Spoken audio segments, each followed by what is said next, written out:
Testing 1, 2. Okay. Sorry, guys. I'm testing out on Instagram. I'm on Instagram this time, I think. At least it shows that I am. Let's see how this works. I don't even know if I have any followers on Instagram. It just said, do you want to do this on Instagram? I said, yes. And then you had to put in some key. And it was pretty easy. So, I don't know. Wait. I think I'm supposed to press go live. Hold on. Go live. Hey, there we go. All right, I'm on Instagram too. That's pretty cool. With my 23 followers or 10 followers, I don't know. Oh well, that's just another place. Maybe people will see this and be able to be encouraged somehow, or I don't know. Question and answer time, guys. Let's get ready. Let's get started. Stop streaming, stop recording. Everything's good. Testing 1, 2. Not going above -5. Got this in front of me. All right, let's go.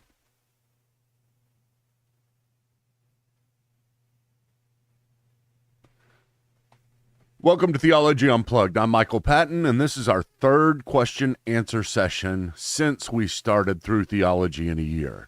So you remember, if you want a question answered throughout the week, as we're going throughout the week, you're going to have to send it to me somehow. Now, I got various questions that people have sent to me, and so far, it's filled up the docket each time. And so I don't know, it's just, I guess whoever sends it to me first, whatever question is the clearest, that kind of thing. I try to get a variety of questions so it's not the same type stuff. But if you want to be a part of this, you're going to have to go to, well, you're not going to have to. The best way is to go here, become a patron. That's the best way to support me if you're wanting to support, if you like what I'm doing. Also, whenever you're on Patreon, you go down to the chat area, there's a place that says at the top, at least it's at the top on mine, question and answers for Through Theology in a Year or Theology Unplugged. It says something like that. It should be easy to find. Either way, I look at them all, everything on that thread, I always do. So you can put it there. That's the best place to put it. That's where some people put it, but I've gotten them through various places this time, and that's fine, as long as I can find them. There's just so many ways to get in contact with people now. It's Facebook and email and my chat, and then the discussion box everywhere. So anyway, I'd love to hear your questions. I'd love for you to get involved with our community. Again, just go down there to patreon.com/C Michael Patton and check it out. Also, if you want to donate to this ministry, if you want to see us grow, if you want to see what we are doing, go to credohouse.org and you can kind of see the big picture. You can kind of see some of the plans that we have. But right now, this is Through Theology in a Year, and I'm glad you are with us. I hope that this is encouraging to you, and I hope that the Lord blesses our time here together. Like I said, we got good questions. So let's go ahead and get started with them. And this is somewhat random that I'm asking these as I put them together. But and if you asked a question, I kind of summarized it down to a shorter question. Because sometimes they're really long, and then I just kind of try to get the gist of it and move on from there. So let's start with the first one. This is Matt. How can we be justified in believing that the supernatural world does exist? So an apologetics question here. Apologetics simply means defending the faith. So this is a question about in defense of the Christian faith.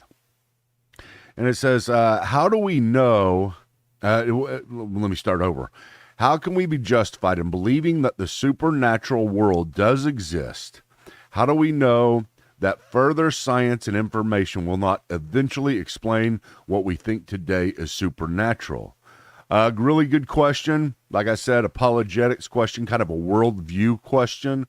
And I guess what you're saying is you're kind of looking at this and you're saying, hey, I don't want to, have mud in my face later on in life, or even centuries later, they look back at us and see that we were stupid. Kind of like whenever people look at lightning, whenever people look at, illnesses and see that demons cause them or God directly causes lightning. I don't want to have mud on my face. Here's the thing. the supernatural does not depend upon whether or not we find something out there that is unexplainable. Okay, the supernatural world is not, we don't believe in it because we've seen miracles or we attribute something to a miracle. The supernatural world exists out of necessity. This is something that is foundational to philosophy. See, this is a science question here, and it's trying to use science to explain the supernatural world. And it's fine to be able to look at things and to be able to see miracles. And even whenever you look back at people in the old times and they have illnesses and they have lightning, it doesn't make those things any less supernatural because we attributed them to a different cause. Lightning still is supernatural at its very philosophical foundation because we always ask, why does it exist and not exist? What does it do in this world? How does it contribute to this world? Why does it happen at certain times? All of those things are part of an ordered universe that assumes a supernatural world.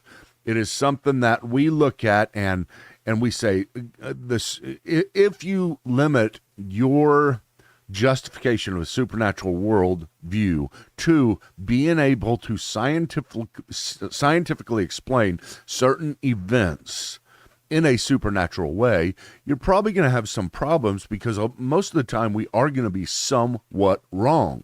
We're not going to understand it quite completely, but it doesn't take away from the awe of the universe.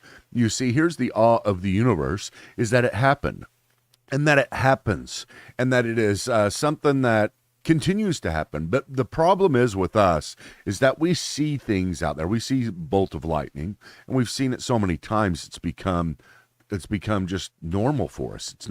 It's not extraordinary anymore. We don't wonder at it. We don't wonder at the outside world. We don't wonder at the existence of other people. We don't wonder at relationships. We don't wonder whenever a baby's born. Well, I did quite a bit whenever my first baby was born. It seemed like it was a supernatural thing. I heard about it all the time. Never seen it. Couldn't believe it. It was just crazy. I just remember thinking, I cannot believe this is actually happening. That this stuff actually happens. You know, I've heard about it, but and you see those things, you see it peek out every once in a while whenever you kind of are in awe or in inspiration of things. But everything has to have a supernatural explanation to it. Natural explanations will not do in philosophy for the very beginning of things. Therefore, they will not do for the continuation of things. So anytime we are out there, we may misattribute things in our world. We may misattribute sicknesses or some type of healing, but it doesn't make the healing any less inspirational just because that kind of healing happens all the time. Just because the body can naturally heal itself and it doesn't do it in some way that we can't explain, that requires divine intervention to go around what we can already explain, that doesn't make it any less supernatural. So you got to change your worldview basis. You got to understand from the very get-go, from the very consciousness of life, you and I are aware of a supernatural world. We just it becomes normal. And so I think that's the best way to look at it, because if you start looking at it this way, if I was trying to answer and say, hey, here's how you find a true miracle, then I'm feeding this question's kind of, and I'm not the question is a good question, really good question, but I don't want to feed the underlying worldview or the underlying assumptions that may be leading into this, because it won't lead to a good place, because we won't ever be able to explain everything. Gosh, I shouldn't say this long on this, but whenever you require an explanation for everything, you're always going to be able to go a step further. You're always going to wait. You're always going to see things in such a way as, well, we just can't explain it yet. It is something that is odd, yes. It is something that we don't know how it happened, yes. But one day we'll probably be able to explain it. If you start with that and that determines your supernatural worldview, then you're going to be continually searching for some type of certainty that your methodology will not provide. It cannot provide it. By definition, it cannot provide it because by definition, you're always searching for the further explanation. Let me give you an illustration. Let's say you're one of those type of people who just say, listen, I can't commit yet because I need a scientific explanation, or there may be a scientific explanation later on. So maybe while it may look supernatural, I saw this recently where a guy was talking about a great miracle that happened, where a guy obviously died, was determined dead. He's been dead for a long time, and then he comes back to life. And then they said, would you believe in the supernatural then? And he said, well, I don't know. No, I probably wouldn't, because I always know that later on there might be some type of explanation where I don't know, and I shouldn't commit myself to that worldview. And I thought to myself, what in the world? I mean, that can go on forever. That you could die.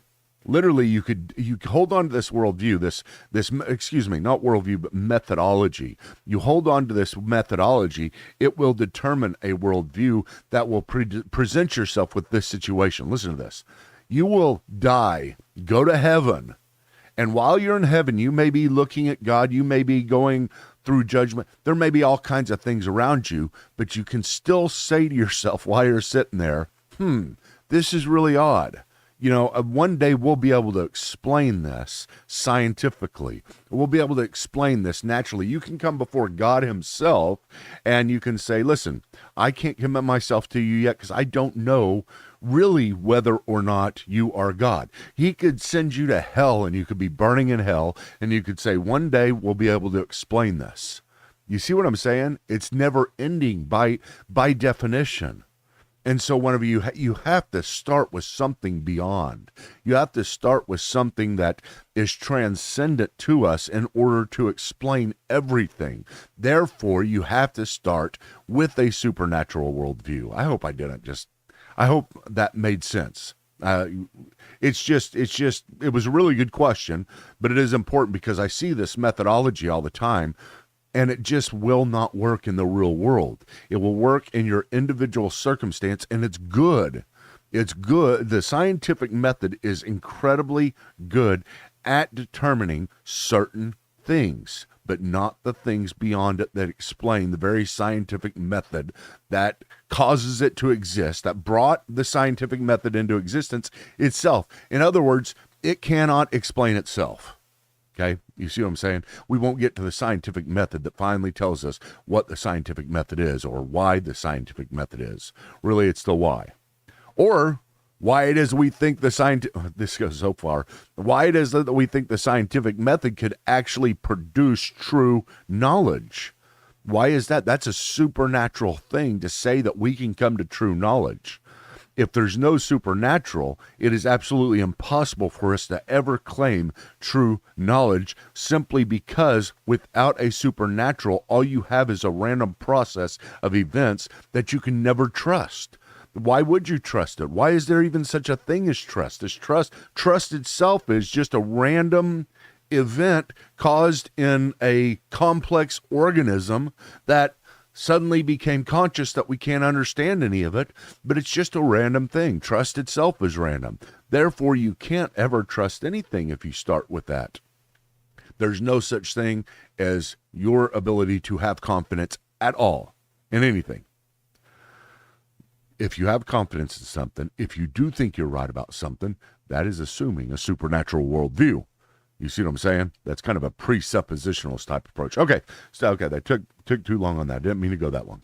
Alan says, does the assumed demand for the justice of God outweigh his stated attribute of love and grace? Quote, unquote, God is love.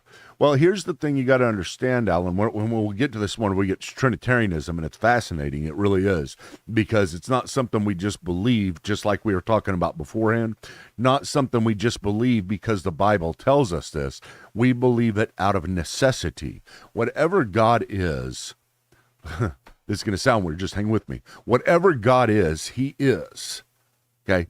In other words, we believe, and like I said, we'll get into a lot of this in Trinitarianism and hopefully be able to take what is so incredibly,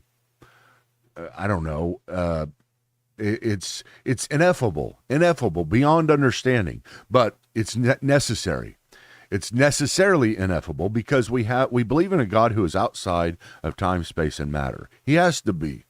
He can't be inside of time, space, and matter. Otherwise, time, space, and matter could not have come into existence. They're all corollary. So we start with a transcendent God. But what is involved in transcendence? Transcendence automatically doesn't imply, but necessitates oneness. And what I mean by that is this. There's a doctrine called, or a attribute of God called the simplicity of God. And it's a very important starting point for our understanding of God. God is simple. He is not composed of parts. You cannot divide God into parts. You cannot divide God into emotional parts. You can't divide God into physical parts. You can't divide God into extension in space parts. You know, whatever extension in space means to us, it's not the same thing to him because space doesn't exist. You can't divide him into temporal parts. There are no parts that you can divide God into. He is absolute oneness. That's part of the reason why when we have the nature of God and we talk about the Trinity, he is one in essence. His ontology, his essence, the stuff that he actually is above time and space, which it's not as if here I am teaching theology and I say, one day you'll be able to understand it like me. No, it stops. It stops at a certain point. The simplicity of God is, once you get outside of time, space, and matter, you are in a realm that is necessary, but is ineffable, beyond our understanding. So whenever you're talking about how do we look at God's love and his justice, he is love, but also he is justice. You cannot separate in any sense his love from his justice because he is not divided into parts. He is love justice. If you could turn that into one word, that's what it would be. And then you add all the other attributes, and that's the one word of God. But we do the best we can because we live in a world that's composed of parts. We live in a world where there's divisions made, there's distinctions made. But within God, there is no distinctions between his attributes. His love is his justice, and his justice is his love, because everything that he is, he is.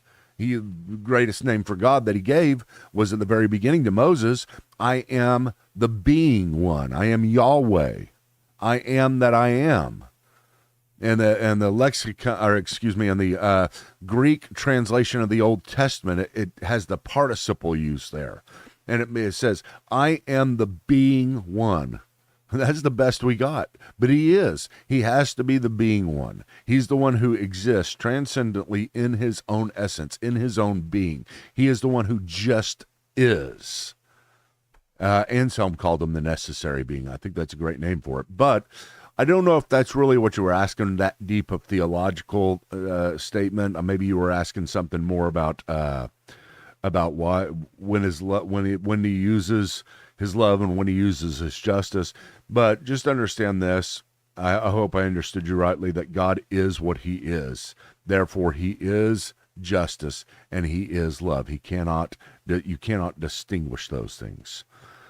Okay, John, why is prayer for the nations often neglected in churches despite Jesus' call for his house to be a house of prayer for all nations? How could lives and communities improve if prayer was emphasized and practiced on a daily basis in the local churches? I read this earlier, John, right before I got on and put this in here. And I thought about it at first, and I was like, I can't answer that. Because it's true. The implication of what you're saying is absolutely true. It is a prayer that his house. What was his house at the time? Whenever Jesus said that, that was the temple. The temple represented the priest, the place that the priests were, where the priests came in and represented the people to God. So Christ is saying this place is a place of representation. Whoever is in here is representing people. to God. This is the place where you meet God.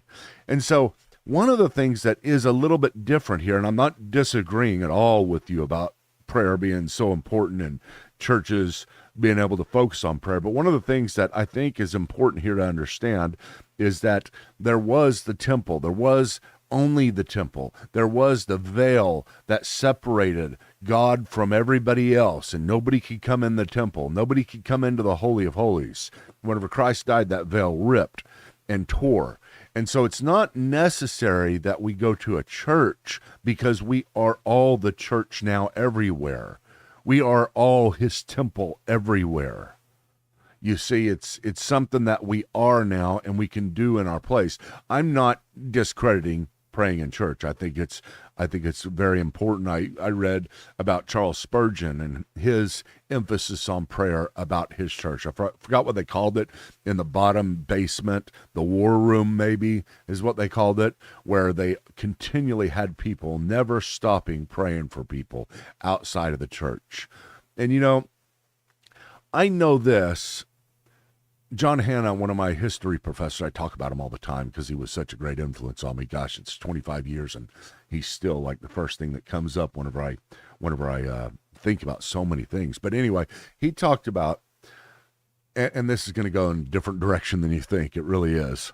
And I didn't even plan to bring this up, but he talked about the mystery of God.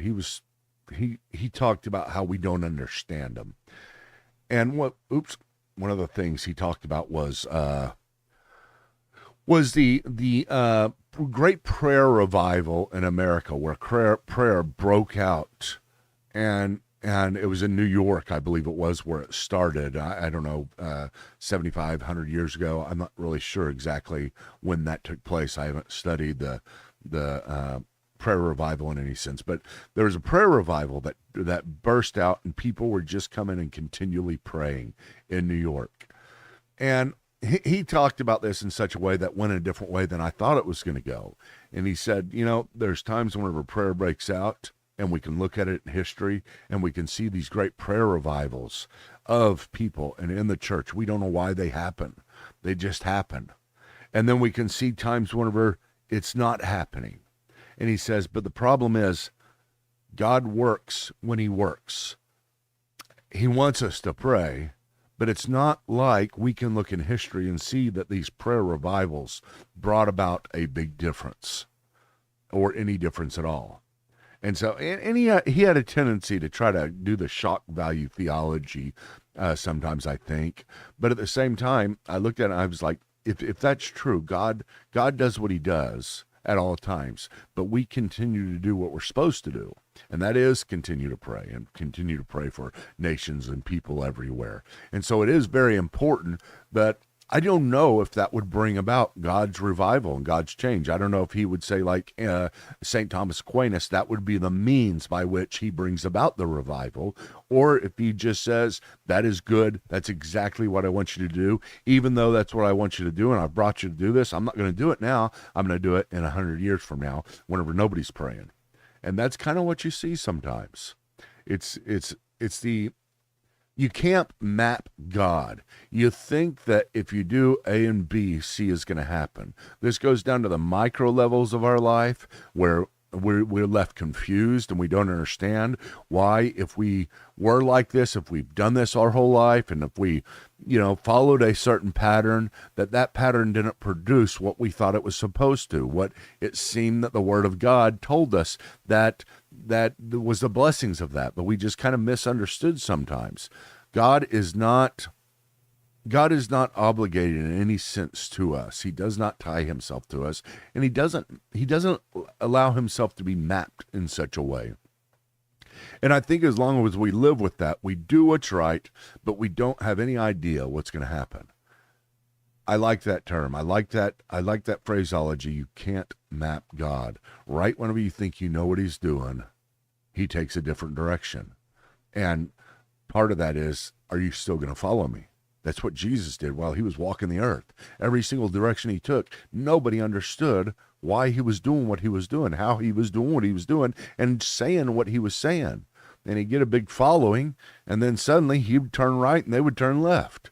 They thought he was going this direction. He's like, nope, going over here. You guys can follow me. I mean that, metaphorically. Okay, let's see here. Eric asks, how does the role of indubitable and absolute certitude, so this is talking about what I was talking about, was it yesterday? I think it was yesterday. Certitude in epistemology, analogous to axioms and mathematical proofs. And Eric, you put together a great thing. I mean, it was like, just as an aside, I think I wrote you and told you that, but you kind of listed out, because you're a doctor. Eric's a doctor, and seems to be, really into a lot of research too, but goes down and lists everything that I talked about in philosophical epistemology and how they use that in science with axioms and stuff like that. It was very interesting to me. But here's the idea. How does the role of indubitable certainty influence our understanding of theological truths, considering that science lacks equivalent higher levels of certainty? I think, Eric, I mean, gosh, I think it affects the very even idea and assumption and reality and belief in science. In order to have a belief in science, you have to have some base level assumptions that are just understood, even though they cannot necessarily be proven. And these are called sometimes, and I hope I'm going the right direction, but these are called properly basic beliefs. And properly basic beliefs are those beliefs which we have that you really can't give any justification for. Properly basic beliefs are those things that are the base level beliefs that you build upon in every single area in order to have other coherence in every area. And some properly basic beliefs we have are the very idea of the law of non-contradiction, which is properly basic. I can't use the law of non-contradiction to prove the law of non-contradiction. It's just something we assume. The basic laws of logic are something we just assume, that logic is right. Well, how do you know logic's right? Well, because it just is, and it seems to work. Well, how do you know that can you doubt that and build that up from nothing? That's what Rene Descartes did, and that was his biggest problem, at least his biggest criticism, was later on. This came from David Hume, where he said, hey, here's the deal. He thought he was doubting everything. So the Cartesian method that doubted everything didn't really doubt everything. And so it doesn't really work. That was bad of Hume to say that it didn't work based upon this. Hume should have just understood that there were those properly basic beliefs. And I think Rene Descartes understood that as well. I haven't studied him specifically enough to see, but I think I've seen times whenever I'm looking at him that I see that he understood that there were properly basic beliefs. He just didn't emphasize it. So let me give you a list of properly basic beliefs. The existence of self, the belief that you exist, that is a properly basic belief that you cannot prove. Okay? You can use logic, something you can't prove, in order to determine this, but the existence of self, we are completely justified in believing, even though we cannot determine that. So the reason why I'm doing this is I'm building a foundation underneath all of those things you were talking about there, especially in the world that you live in. The existence of the external world. That's a really good one. I mean, are you sure that the external world exists? It's not all coming through in your mind. It's not just you producing everything and thinking there's an external world, but really the entire universe exists in your head. Well, I can't prove that. I can't. But at the same time, I am perfectly justified every day in not going crazy and staying in an existential crisis thinking that I'm the only one who exists. People do that. What are they called? Solipsism? Solipsists do not believe there's an external world. It's really funny. I mean, they're actually out there. Look it up. The reality of sense perception, the trust that information receive from our senses is true. So whenever you look at something, whenever you're testing something, there is a reality to that. Even though it can deceive you, we talk about the basic reliability of sense perception, not the absolute reliability of sense perception. I mean, we have to do that every day whenever we drive down the street. We have to trust our senses, our eyes, that what we are seeing is actually happening. But we can't prove it. We just can't prove it. There's no base level to go underneath that. The existence of other minds, that's kind of like the existence of the outside world, the existence that other minds exist, that people are actually people, that they are other minds, that they are other conscious beings. Can't really prove it, but it's the same thing as the existence of the self outside of yourself, or the reality outside yourself. Laws of logic, memory. You trust your memory. You don't think that you were created today, 5 minutes ago, with pre-programmed memories that go back to your childhood, to whenever you're little, and then you just think you've lived longer than just 5 minutes. We all do, but we all could have been created 5 minutes ago with pre-programmed memories, and we just started this life. Could have been created 2 seconds ago. Okay, so that is something we're justified in believing. So I think the best way to look at this, mathematical truths is the same thing, moral principles is the same thing, the uniformity of nature, the continuation of the uniformity of nature, that it will be the same in the future as it is right now, or at least generally the same.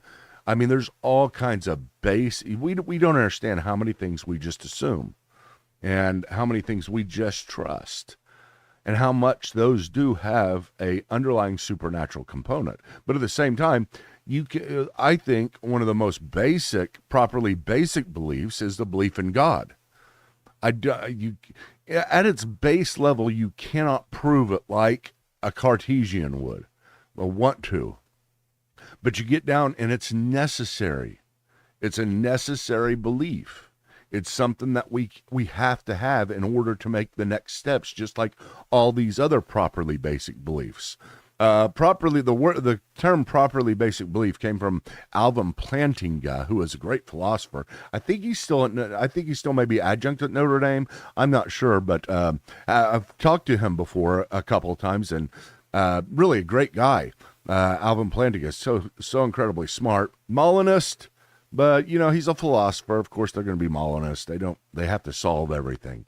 But one of the greatest living philosophers there is. But he's the guy who coined properly basic belief, even though there were some axioms beforehand. So the basic axioms of all life that go underneath everything are there. We just have to, look at them and define them. And it's a great thing to think about. Okay. Hopefully that helped. I don't know. God's justice. What time are we at? God, we're already at 40 minutes. I got a few more left. I'm going to try to get through these and not spend so much time. I get too excited about every theological question. Okay. Alan says, does the assumed demand... Oh, no. Okay. I'm sorry. We don't have that many more questions. We already did. Okay. What John says, what does it mean to apply the fear of God? The words fear God are in critical places in the Bible.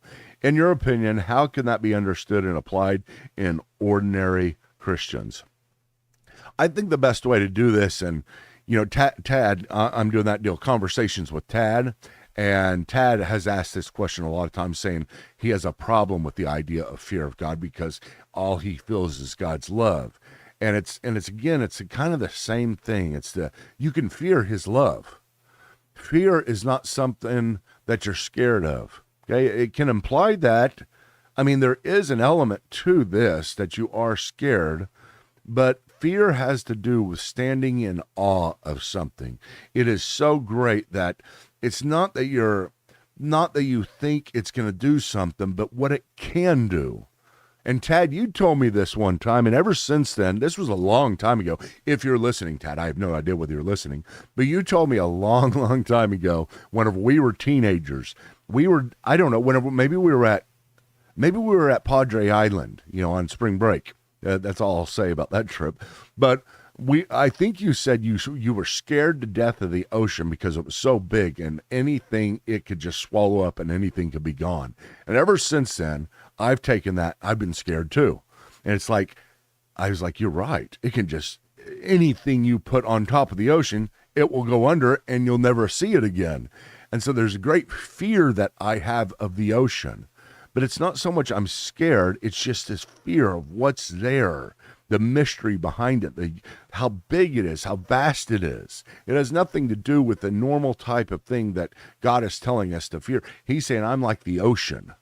I'm that big. I'm that powerful. It's like, another way to put it is like with your dad. Many of us have had fathers that we feared. And at least all the problems with my dad, I did fear him. And I did stand in awe of him and respect him. And I think we have this natural element to do that with our dads, even if we have no reason to be scared of them. We go in there and that's our dad. He's the biggest thing in our life. He's the most powerful thing in our life. He's the one that can do anything, and he's the one that I want to be like in every single way. Now, maybe you don't have a dad like that, but at the same time, you may be able to get this understanding that that's the fear, it's the awe, it's the kind of, when we're talking about God, it's the majesty of God. And so when we're talking about fearing God, that's it. But I don't want to imply that it can't also imply that it can swallow you up. And if it tells you it's going to swallow you up, that's a scary thing because of what it can do. Now, when we're talking about God as Christians, we stand in awe of him, but we know he is the most powerful thing in the world protecting us. But it doesn't mean it takes away the majesty and the greatness of it. He's 10 trillion oceans. I mean, I don't know how we can grab a hold of that. But that's what's so good about theology. That's what's so good about mystery. That's what's so good about, these things we don't understand because we stand in fear of we don't understand. In the ocean, I don't know what's swimming underneath me. It scares me to death. It really does. I don't go in the ocean. Not just because of what Tad said, because things that are swimming under me, I don't know what it's going to do. And there's some sense in which we stand before God and he can do anything. And as we study theology, the more we learn about him, the more we learn about his greatness, this mystery, these things we don't know, it just produces this great fear, even though he says, I will always protect you in this ocean, and he can. It's just like, so, hopefully that helped. I'm always just saying, hopefully that helped. Okay, John, last one. Oh, let's see here. John, why are there not lots of Protestant monasteries and convents? Why do they rarely exist for 2,000 years? Well, with Protestants, we haven't existed necessarily for 2,000 years. And so in the early church, yes, there were. And so here's the thing. What are monasteries for? And I think you mentioned something about you would love to be able to go to one. You're getting at an age where you're just like, you want to be around other people only that are Christians and that are doing the same type of thing and praying and just a very spiritual life. Now, I think, and this is just my opinion, John, okay? And I don't want to, I don't know. I think this is important. I think that we as Protestants should not do those types of things. Not at certain times in your life, not at certain situations.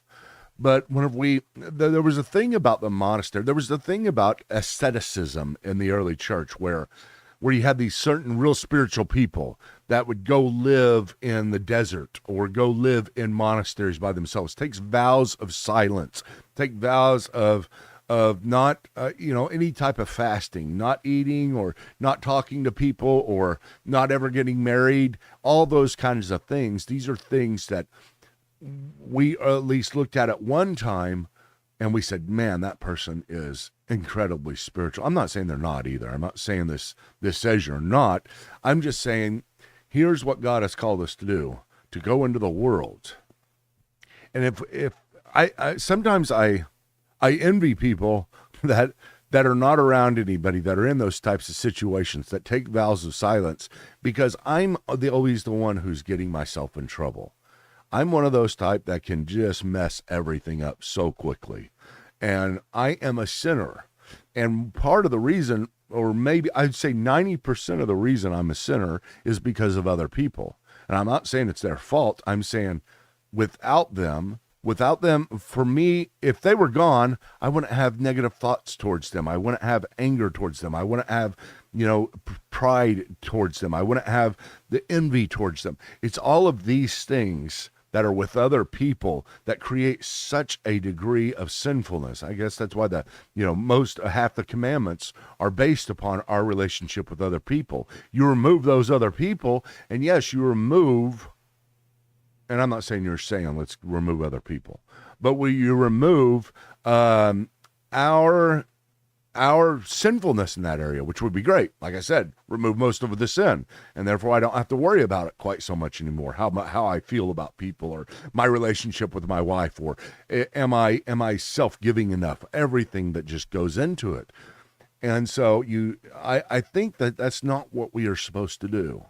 I think we're supposed to be engaged in the world, in a hard world, that at the same time, yes, there are so many more opportunities for sin, but there's so many more opportunities for goodness and the fulfillment, the Great Commission, and people to see you. Now, I'm not sure, at whenever you're saying at my age, this is where I want to be. You've lived your whole life in such a way of service to the Lord. I know that.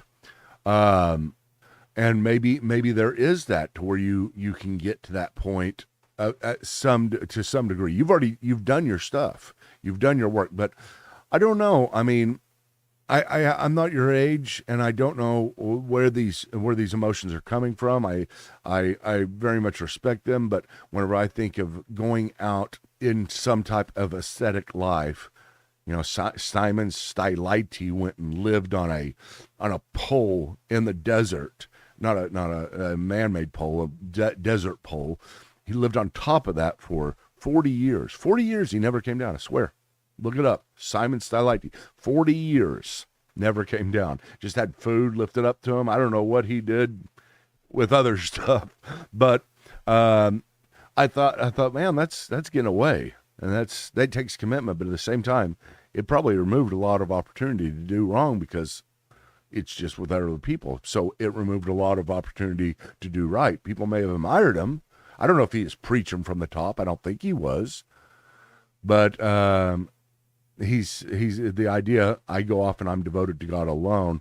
I don't know if that's what God has called us to do, but he may have called you to do something different. So that is my opinion in that area. And it's very, I'm very, just take it for what it is.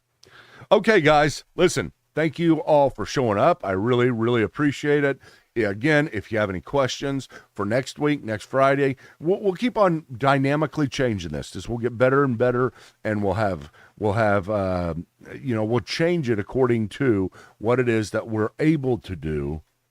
Like maybe have live sessions after every session. We'll just see how it goes. But for now, this is the way we're doing it. Go to Patreon and go to the chat area. Please become a member, support this ministry. I'm doing lots of stuff. I really am. It's something that I think is worthy of your commitment, so long as you believe in this kind of stuff. You believe in making theology accessible. You believe in ironic theology that is done peacefully, accurately representing every view. You believe in helping people believe more today than they did yesterday, and you believe in the centrality of Jesus Christ, and that he is our center and everything else is secondary to him. If you believe in all those things, that's what I believe in. And so I ask you to support. That's what I need. That's how I make my living. Okay, guys, thank you very much. And